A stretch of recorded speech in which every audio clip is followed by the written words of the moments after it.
Direction le Brésil maintenant avec ce rebondissement de courte durée dans l'affaire Lula da Silva, l'ancien président du Brésil condamné pour corruption le 7 avril dernier. Le président de la Cour d'appel de Porto Alegre a acté hier soir le maintien en détention de l'ex-dirigeant brésilien.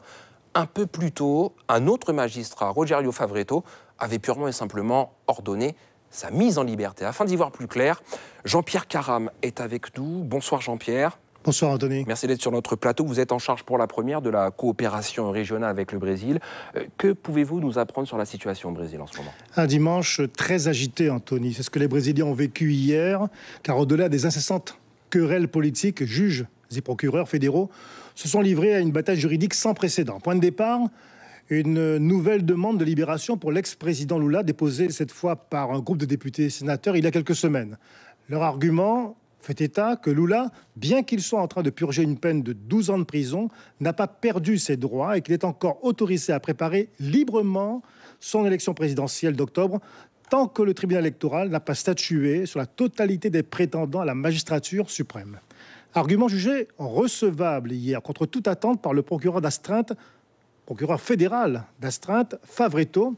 Favretto serait, lui, hiérarchiquement au-dessus du juge Sergio Moro en charge du tentaculaire dossier Lava Jato et qui a fait, comme vous l'avez dit, emprisonner Lula en avril dernier. Il faut surtout comprendre que l'heure de fin de service du procureur Favretto, hier dimanche, était fixée jusqu'à 19h. Et depuis son lieu de vacances au Portugal, le juge Moro et l'autre procureur fédéral, João Pedro Gebran, de la même juridiction que son collègue Favretto, ont très vite réagi pour s'opposer à cette libération décidée plus tôt dans la journée. Les deux hommes, Moro et Gebran, sont allés jusqu'à demander à la police fédérale de surseoir à la décision du procureur Favretto, du jamais vu en fait. Les partisans de Lula et de nombreux analystes crient au scandale, évoquent ce soir un abus de pouvoir du juge Moro, estimant qu'il ne pouvait pas s'opposer à la décision de l'un de ses supérieurs. Ce soir, Lula est toujours en prison.